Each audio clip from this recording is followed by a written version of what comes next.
Assalamualaikum warahmatullahi wabarakatuh. Perkenalkan, nama saya Diana Lubis, SESHMH. Saya merupakan dosen tetap pada program studi ilmu hukum, Fakultas Hukum Universitas Dharma Agung Medan.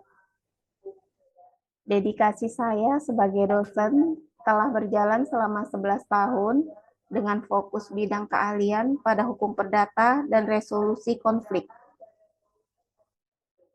Pada kesempatan video unjuk kinerja PDD UKT-PT ini, saya akan memaparkan salah satu mata kuliah yang saya ampuh, yaitu Arbitrase dan Alternatif Penyelesaian Sengketa atau APS. Mata kuliah ini wajib diambil oleh mahasiswa rumpun hukum perdata pada semester 6 dengan bobot SKS 2 SKS. Seluruh perkuliahan diselenggarakan selama 16 kali pertemuan, yang terdiri dari 14 kali penyampaian materi tatap muka, 1 kali ujian tengah semester atau UTS, dan 1 kali ujian akhir semester atau UAS. Sebagai bentuk komitmen terhadap penjaminan mutu, mata kuliah ini disusun menggunakan pendekatan OBE, Outcome Based Education, yang merujuk pada SNDIKT tahun 2020.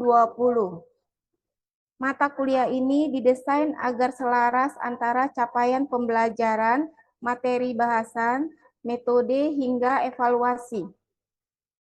Mata kuliah ini dibebankan untuk memenuhi beberapa capaian pembelajaran lulusan atau CPL program studi, antara lain, yang pertama, aspek sikap dan keterampilan. Membentuk mahasiswa yang bertanggung jawab dalam profesi hukum S1, S3, mampu berpikir kritis, serta cakap menerapkan teknik negosiasi, mediasi, konsiliasi, dan arbitrase. Yang kedua, aspek pengetahuan. Menguasai konsep penyelesaian sengketa non-litigasi.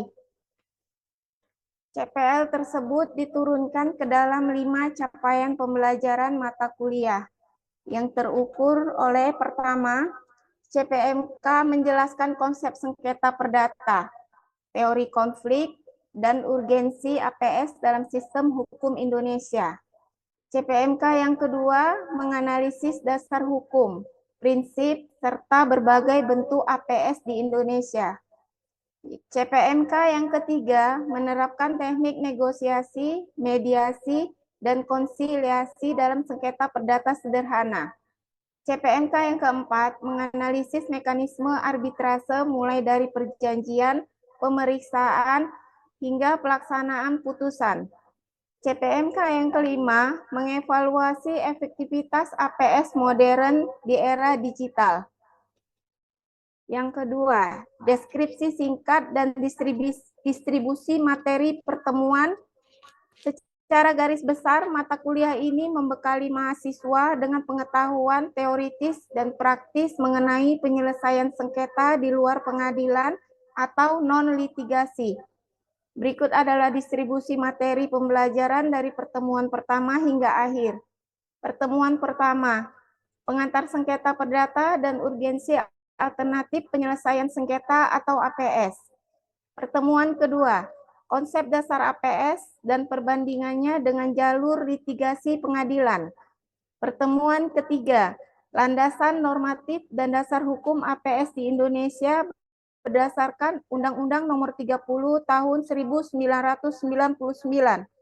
Pertemuan keempat, teori konflik dan pendekatan resolusi konflik dalam hukum. Pertemuan kelima dan enam, konsep, prinsip teknik, serta simulasi praktik negosiasi dalam kasus perdata sederhana. Pertemuan ketujuh, konsep, prinsip, peran mediator, serta simulasi praktik mediasi. Pertemuan kedelapan, ujian tengah semester atau UTS untuk mengukur pemahaman materi pertemuan 1-7. Bobot nilai 30%. Pertemuan ke-9, pemahaman mengenai lembaga konsiliasi dan bentuk-bentuk APS lainnya. Pertemuan ke-10 dan 11, pengantar lembaga arbitrase, prinsip dasarnya, serta teknik penyusunan perjanjian dan klausul arbitrase. Pertemuan ke-12, hukum acara, prosedur pendaftaran, dan mekanisme pemeriksaan perkara di lembaga arbitrase. Pertemuan ke-13, karakteristik putusan arbitrase yang bersifat final and binding serta kekuatan hukumnya. Pertemuan ke-14, mekanisme eksekusi putusan arbitrase nasional dan prosedur pengakuan internasional. Pertemuan ke-15, perkembangan APS modern melalui Online Dispute Resolution atau ODR di era digital. Pertemuan ujian akhir semester atau UAS dengan bobot nilai 40%. Bagian ketiga, komponen proses pembelajaran atau DIA.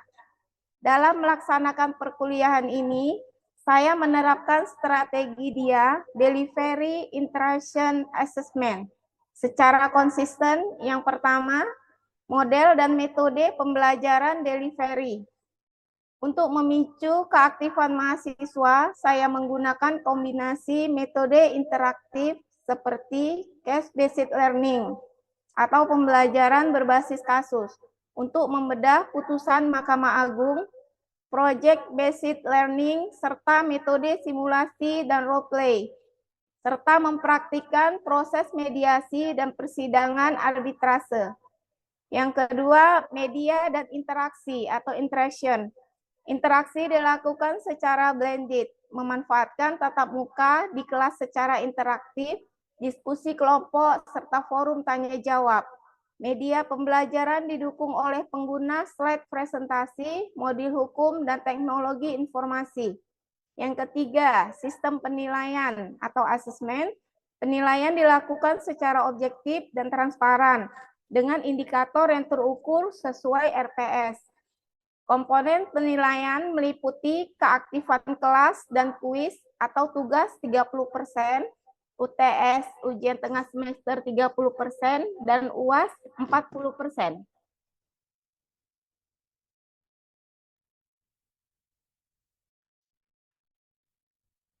Sampai sini kira-kira ada yang mau ditanyakan kepada saya? Sudah cukup jelas, Bu. Terima kasih.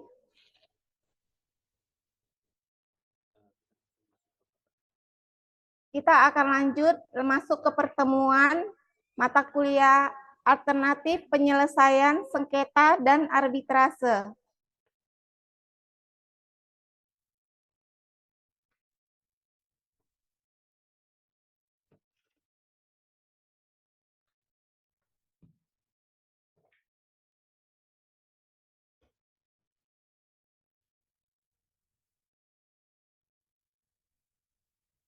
Arbitrase, konsep, jenis, dan prinsip dasar. Assalamualaikum warahmatullahi wabarakatuh. Selamat pagi mahasiswa, apa kabar semuanya? Semoga dalam keadaan sehat dan siap mengikuti perkuliahan hari ini. Pada pertemuan hari ini, kita akan membahas salah satu mekanisme penyelesaian sengketa yang sangat penting dalam praktik hukum bisnis modern, yaitu arbitrase. Topik ini menjadi sangat relevan karena dalam praktik banyak sengketa bisnis bernilai besar justru tidak diselesaikan melalui pengadilan, melainkan melalui arbitrase. Melalui pembelajaran ini, saya berharap saudara tidak hanya memahami definisi arbitrase, tetapi juga mampu menjelaskan jenis-jenis arbitrase serta prinsip-prinsip dasar yang menjadi fondasi pelaksanaannya.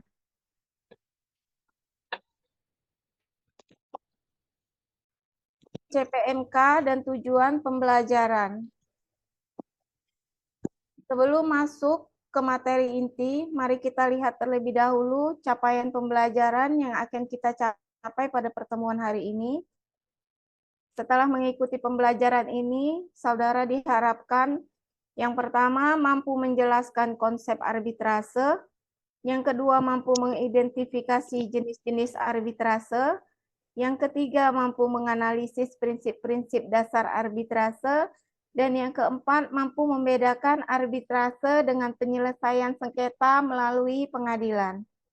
Oleh karena itu, selama pembelajaran berlangsung, saya berharap mahasiswa akan berdiskusi dan memberikan pendapat terhadap kasus yang akan kita bahas nanti.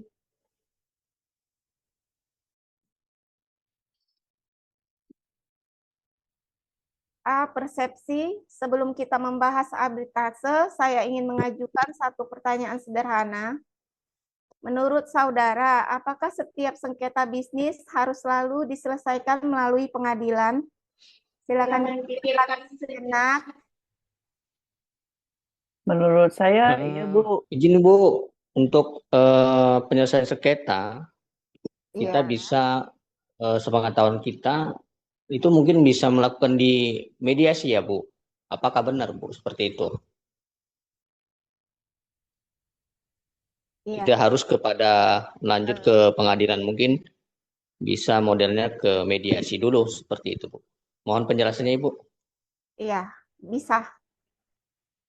Bisa. Misalnya terdapat sengketa antara dua perusahaan multinasional dengan nilai kontrak ratusan miliar rupiah. Apabila perkara tersebut dibawa ke pengadilan, prosesnya mungkin memerlukan waktu bertahun-tahun, belum termasuk upaya banding maupun kasasi. Dalam dunia bisnis, waktu adalah aset yang sangat berharga. Karena itulah para pelaku usaha sering mencari mekanisme penyelesaian sengketa yang lebih cepat, lebih fleksibel, dan lebih menjaga hubungan bisnis. Salah satunya adalah mekanisme arbitrase. Nah, hari ini kita akan mempelajari mengapa arbitrase menjadi pilihan utama dalam banyak sengketa bisnis maupun internasional.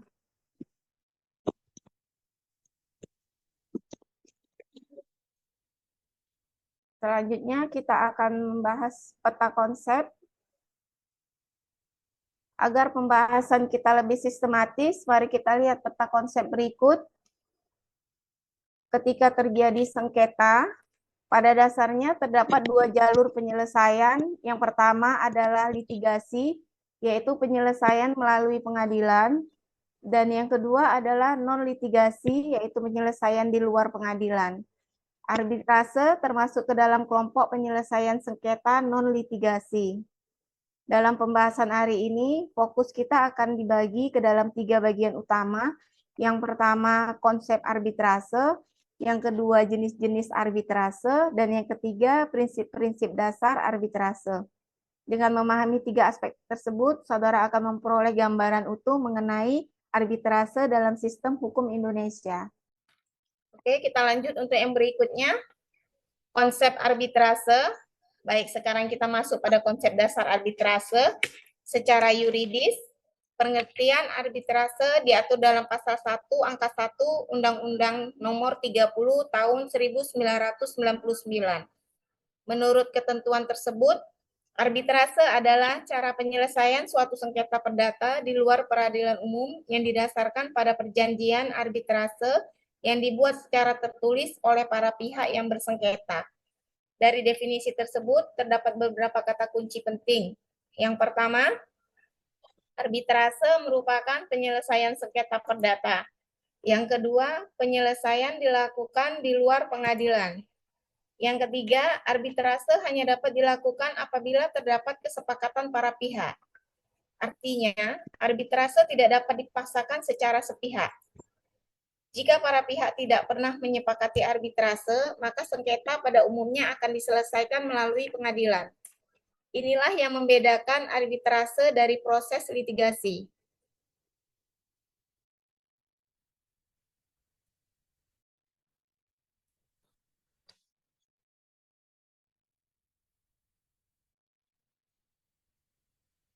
Apakah ada kira-kira yang mau bertanya kepada saya?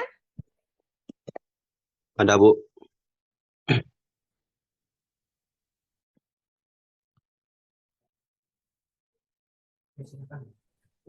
Silakan. Izin Bu, saya mau bertanya Bu.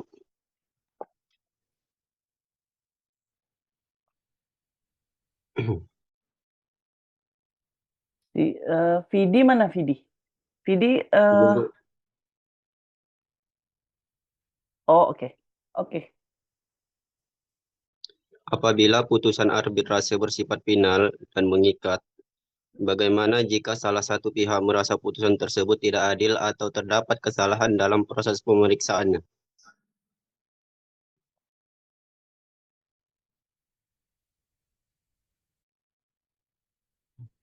Terima kasih atas pertanyaannya. Itu pertanyaannya sangat baik. Perlu dipahami bahwa arbitrase memiliki keterbatasan ruang lingkup berdasarkan Undang-Undang Nomor 30 Tahun 1999. Arbitrase hanya dapat digunakan untuk sengketa yang berkaitan dengan hak sepenuhnya dikuasai oleh pihak, terutama dalam bidang perdagangan dan bisnis. Selain itu, arbitrase mensyaratkan adanya kesepakatan para pihak. Jika salah satu pihak tidak menyetujui arbitrase, maka mekanisme ini tidak dapat digunakan. Ada pula beberapa jenis perkara yang memang harus diselesaikan melalui pengadilan.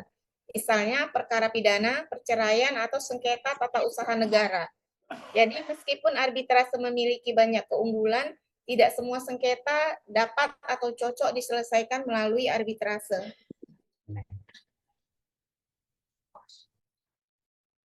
Apakah Anda cukup puas dengan jawaban saya?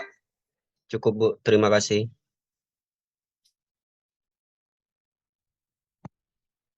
Kita lanjut ke berikutnya ya, yaitu dasar hukum dan unsur arbitrase. Dasar hukum utama arbitrase di Indonesia adalah Undang-Undang Nomor 30 Tahun 1999 tentang arbitrase dan alternatif penyelesaian sengketa. Selanjutnya mari kita identifikasi unsur-unsur arbitrase. Unsur pertama, sengketa perdata. Arbitrase hanya dapat digunakan untuk sengketa yang berkaitan dengan hak-hak yang sepenuhnya dikuasai para pihak. Misalnya, sengketa kontrak bisnis, sengketa perdagangan, sengketa investasi, sengketa konstruksi. Sebaliknya, perkara pidana tidak dapat diselesaikan melalui arbitrase. Unsur yang kedua, di luar pengadilan. Yang memeriksa dan memutus sengketa bukan hakim negara, melainkan arbiter. Unsur ketiga, adanya perjanjian arbitrase. Inilah unsur yang paling penting. Tanpa adanya kesepakatan arbitrase, maka arbitrase tidak dapat dijalankan. Saya akan mengajukan satu pertanyaan untuk para mahasiswa. Mengapa menurut saudara kesepakatan para pihak menjadi unsur yang sangat penting dalam arbitrase? Menurut saya, Bu, karena arbitrase itu kan di luar pengadilan, Bu. Jadi itu adalah kesepakatan di antara kedua belah pihak, apakah dari satu perusahaan atau perorangan, begitu, Bu.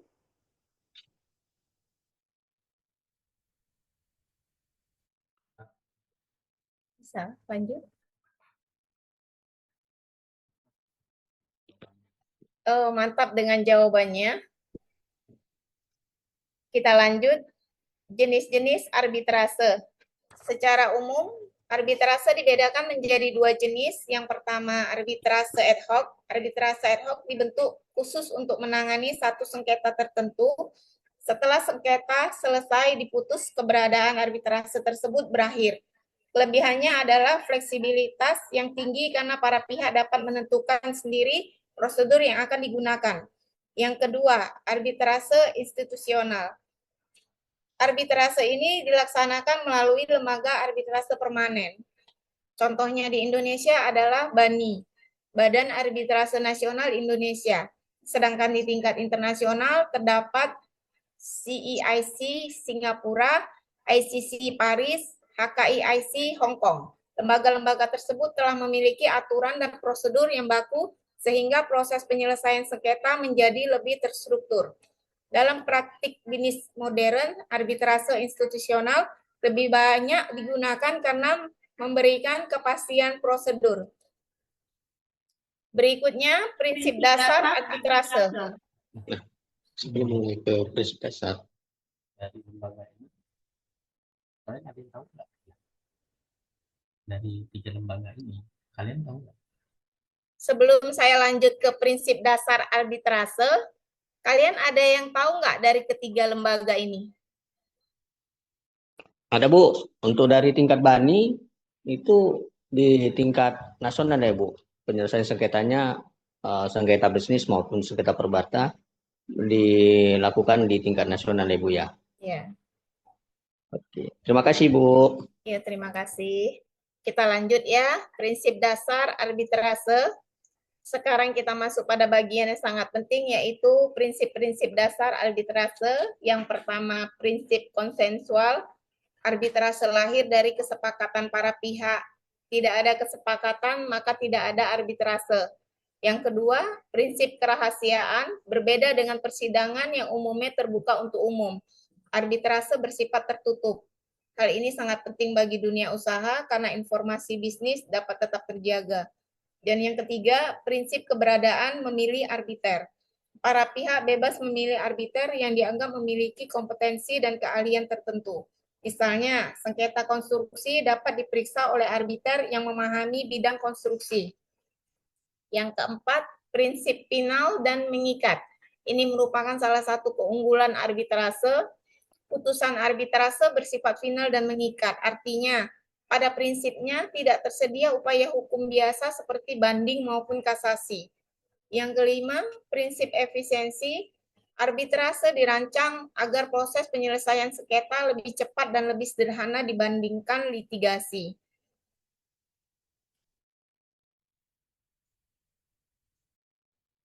Apakah ada mahasiswa yang ingin bertanya? Silakan. Sepertinya cukup Bu. Dia mau tanya Bu. Kita lanjut. Fit, naik Fit. Ada yang bertanya. Silakan. Kalau ada yang mau bertanya, silakan.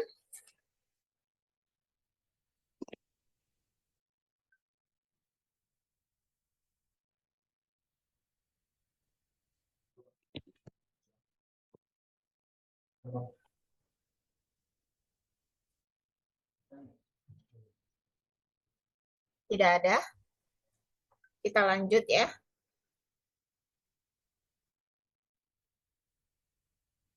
Kita lanjut untuk berikutnya. Studi kasus. Sekarang mari kita terapkan konsep yang telah dipelajari melalui sebuah kasus.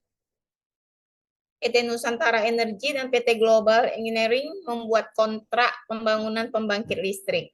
Di dalam kontrak tersebut terdapat klausul yang menyatakan setiap sengketa yang timbul akan diselesaikan melalui Badan Arbitrase Nasional Indonesia atau BANI. Kemudian terjadi sengketa terkait keterlambatan proyek. Namun salah satu pihak justru mengajukan gugatan ke pengadilan negeri. Saya ingin bertanya kepada mahasiswa. Yang pertama, apakah pengadilan negeri berwenang memeriksa perkara tersebut? Pertanyaan yang kedua, prinsip arbitrase apa yang dapat saudara temukan dalam kasus ini?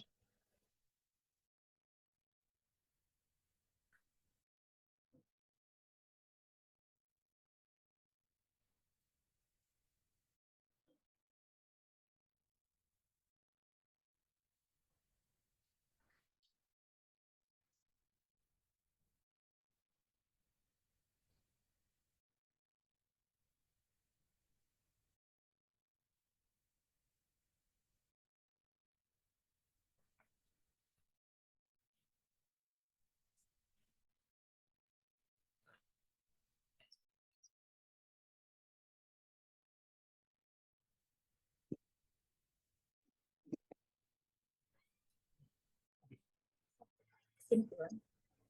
Izin Bu, yang di slide 8 tadi Kita prinsip-prinsip Bu, Masuk Vidi ke mau bertanya kesimpulan itu Bu. dan refleksi. Bu Baik Diana. mahasiswa, sebelum kita akhiri perkuliahan hari ini, mari kita simpulkan beberapa poin penting. Yang pertama, arbitrase merupakan penyelesaian sengketa perdata di luar pengadilan yang didasarkan pada kesepakatan para pihak. Dan yang kedua, arbitrase terdiri atas dua jenis utama, yaitu arbitrase ad hoc dan arbitrase institusional. Ketiga, arbitrase memiliki beberapa prinsip dasar yang sangat penting, yaitu konsensual, kerahasiaan, kebebasan memilih arbiter, final dan mengikat, serta efisiensi. Keempat, arbitrase menjadi pilihan yang sangat relevan dalam dunia bisnis modern karena memberikan kepastian hukum. menjaga kerahasiaan, dan memungkinkan penyelesaian sengketa secara lebih cepat. Terima kasih atas perhatian, partisipasi, dan diskusi yang telah saudara berikan selama perkuliahan hari ini. Sampai bertemu pada pertemuan berikutnya. Assalamualaikum warahmatullahi wabarakatuh. Waalaikumsalam warahmatullahi wabarakatuh. Terima kasih, Bu. Ya. Bu Diana, tadi itu yang di slide 8 itu Vidi-nya mau bertanya. Di slide 8, Bu. Slide 8. Enggak dengar. Bang Mulijar bisa dengar, Bang? Ya, Ya, ada pertanyaan Bang yang di slide 8, Bu Diana. Ayo Vidi, silakan Vidi. Bu Diana, ininya di slide 8, Bu. Di slide 8. Ini nggak ada suaranya, Vidi. Oh, coba Dek. Oke, di prinsip dasar arbitrase. Ya, tinggal pertanyaannya aja, Bu. Sebentar Vidi yang mau bertanya, Bu.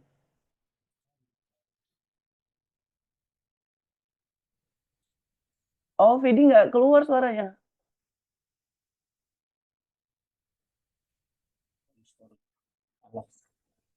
Nggak keluar ya, Dek? Oh, nggak keluar suara si Vidi di sini. Suara Vidi nggak dengar. Jika nanti ada pertanyaan yang tidak terjawab, mungkin kita minggu depan kita akan ulas kembali. Bang Rini ganti ke... Jika- Oh ya, oke. Jika nanti ada pertanyaan yang belum bisa saya jawab, nanti di pertemuan berikutnya akan saya jawab. Pengaruh dari Karena mungkin adanya pengaruh jaringan, jadi kalian pun nggak terlalu dengar apa yang saya sampaikan. dan pertanyaan kalian pun tidak saya tadi mungkin Dan ada juga beberapa pertanyaan dari kalian yang tidak saya dengar ke sini gitu. Oke, Bu. Oke. mungkin ini saja. Mungkin sampai sini saja penyampaian materi saya. Saya izin like. Oke, Bu. Assalamualaikum warahmatullahi wabarakatuh. Waalaikumsalam warahmatullahi Wabarakatuh. Makasih ya untuk teman-teman semuanya. Selamat siang. Ya. Selamat siang, Bu.